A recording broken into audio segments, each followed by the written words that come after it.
Don't spend any more money until we get paid Friday. Sounds familiar, right? If you're living paycheck to paycheck, it probably does. A lot of people think living like this is pretty normal. And you know what? They are right. These days, 78% of US workers live paycheck to paycheck.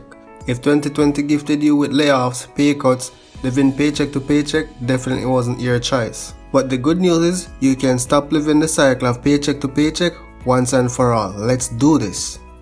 In this video, I'm going to be sharing with you 10 ways to stop living paycheck to paycheck. Number 1. Get on a budget.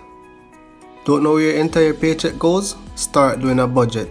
That will tell you exactly where your hard-earned money is going. No ifs and buts about it. Without a budget, it's pretty easy to live paycheck to paycheck because you don't have a plan. As they say, he who fails to plan is planning to fail, and that's applicable in all aspects of life. You really can't make your dollars stretch because you might not even know how much money you have to work with. That's where your budget will show you where you can cut back and actually start saving some money. Don't worry though, we're not going to leave you hanging without teaching you exactly how to do a budget.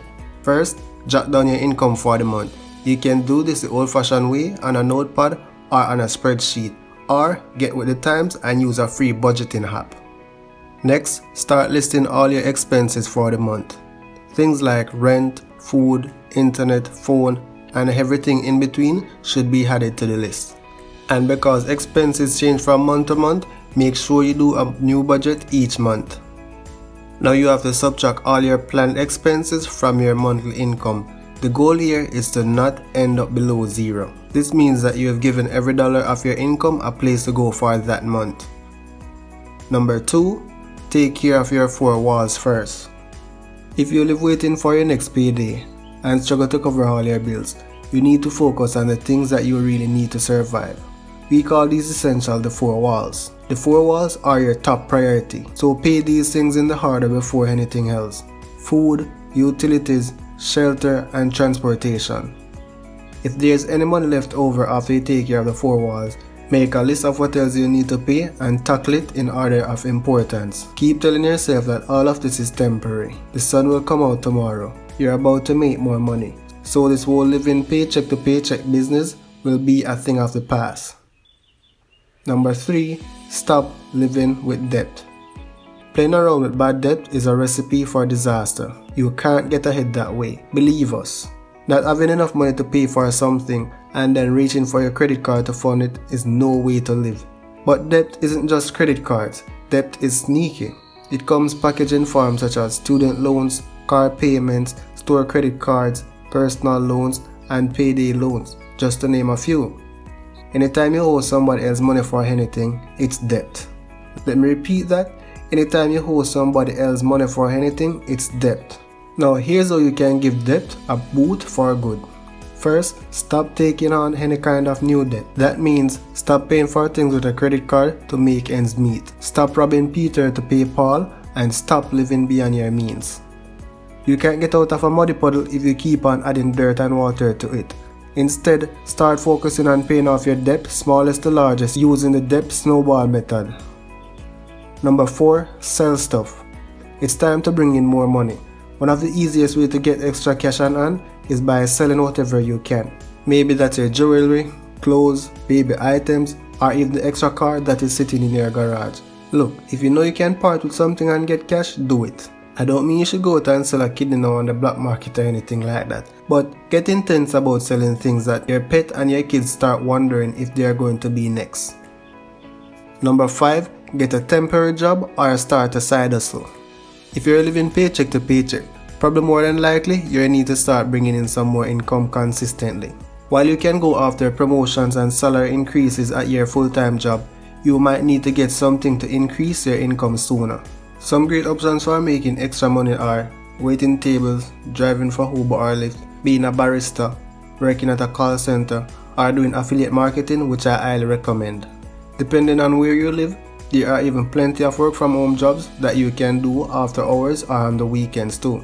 And even if those don't work out, you can still take up odd jobs around your neighborhood. If you want to start a side hustle, focus on using your talents to make extra money. You can use your design, sewing or baking skills to help bring in extra money. Be on the lookout for opportunities that will add extra cash in your pocket. Number 6.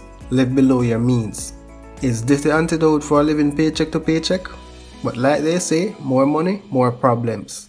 It doesn't matter how much money you make if you're busy spending it all. If you can't live below your means now, you're not going to be able to live below your means when you're making more money either.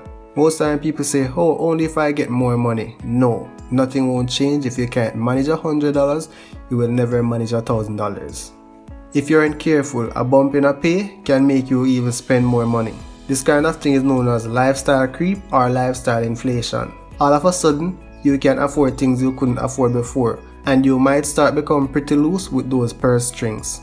Sure, it's pretty tempting to spend more money when you're making more of it, but don't do that. Stay intentional and stick to your budget no matter how huge that raise was. Number 7. Look for things to cut. This isn't the time to buy a T-bone steak for dinner, take a fancy vacation, or visit your favorite restaurant. This is the time you need to cut back on any unnecessary expenses that you can. You're living paycheck to paycheck here, so tighten it up. Look for any areas in your budget that you can spend less. But there's no way to cut back, you say. Look again and again and again. There's always something to cut. We know making sacrifice doesn't feel good, it hurts, but keep reminding yourself that it will be over. Number 8. Save up for big purchases. Nothing makes you count down to a payday like knowing that you blew your last paycheck on some big impulse purchase. Don't get caught up in the moment that you let a temptation like that get the best of you. You're better than that. The next time you see something that you want to buy that isn't in your budget and you can't afford it right now, save for it. Let's say you want to buy a pair of Bluetooth headsets for $100. All you have to do is budget $25 each month for the next 4 months. It is as simple as that. Number 9. Start an emergency fund. All you need to get going is $1,000 under your feet to get going. If coming up with $1,000 sound like it's an impossible mission right now, keep looking for things you need to cut to free up some cash flow. If things are tight, it's going to take some time to save this money for the emergency fund. It's not going to happen overnight, and that's okay. Just keep working at it. Once you have this taken care of, you'll be amazed how much peace of mind having an emergency fund gives you. You can eventually build up what is called a Get Vexed emergency fund. You all know what that is, right? You might be wondering why the heck you need to save right now if you're just busy trying to make ends meet. But guess what? That starter emergency fund is going to be your best friend. Knowing that you have this buffer between you and life will make you way less reliant on your next paycheck coming in. If you get into a jam, that emergency fund is there to keep you from slapping down your credit card. You know it's going to rain eventually, so be prepared with an umbrella. Number 10. Start thinking about the future. You might be so focused on making ends meet every month, you forget to think about the future. And when you're worried about just surviving until the next payday, that's easy to do. But it's time to start thinking and dreaming about the future. What could you do with your money later on down the road when you stop living paycheck to paycheck? Give yourself permission to dream a little here. What are your long-term goals? Maybe you want to retire early and spend your golden years traveling coast to coast. Maybe you want to send your kids to college debt-free. Or maybe you just want a peace to know that your account is growing. Or maybe you just want the peace of mind knowing that your account is not going in overdraft again. Whatever you want to accomplish in the future, it isn't going to just happen unless you start paying attention and being intentional about it today. Stop living paycheck to paycheck and start living again. If you have found value in this video, don't forget to like and subscribe. Or you can also share it with a friend if you know they would benefit from this information. Thank you for watching. See you in the next one.